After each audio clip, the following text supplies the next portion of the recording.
عید الفطر اور عید الاضحیٰ عرب ممالک میں پاکستان سے ایک دن پہلے منائی جاتی ہے، یہ فرق کیوں ہے جبکہ کرسمس دیگر غیر مسلموں کے تہوار پوری دنیا میں ایک ہی دن یکساں طور پر منائے جاتے ہیں؟ حدیث کے الفاظ ہیں، اللہ کے رسول صلی اللہ علیہ وسلم سے سوال کیا گیا کہ قیامت اگر دجال آئے گا تو اس کا ایک ہفتہ اس طرح کا ہوگا، مہینہ اس طرح کا ہوگا، دن اس طرح کا ہوگا، تو نمازیں کیسے پڑھیں گے؟ قال فاقدروا له قدرا، اندازے کے مطابق۔ ہر ملک کے یا ہر جگہ کا مطلع جو ہے مختلف ہے اور اس میں کوئی حرج نہیں ہے۔ رسول اللہ صلی اللہ علیہ وسلم کے زمانے میں مصر سے ایک شخص آیا، اس نے کہا ہم نے تو عید پڑھی ہے اور صحابہ کرام روزہ رکھا ہوا تھا، اور اس وقت ظہر سے پہلے آپ نے فرمایا کہ روزہ توڑو اور عید پڑھائی، تو یہ مطالعے کے اختلاف جو ہے اس کا تحقق موجود ہے، اس لیے ہم ایک ہی دن میں اس کو نہیں کر سکتے۔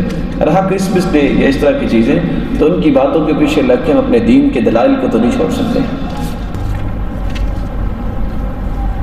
جمعے کے خطبے کے دوران پھلان کر آنا یہ اچھا نہیں ہے۔ رسول اللہ صلی اللہ علیہ وسلم نے فرمایا کہ جو پھلان کر آتا ہے یتخطى رقاب الناس كانت له ظهرا، جو لوگوں کی گردنیں پھلان کے آتا ہے اس کو ظہر کی نماز کا ثواب ملے گا۔ اور دوسری روایت میں آتا ہے کہ یہ شخص جو پھلان کے آتا ہے یہ تکلیف دیتا ہے، اس لیے اس طرح کے کام سے بچنا چاہیے۔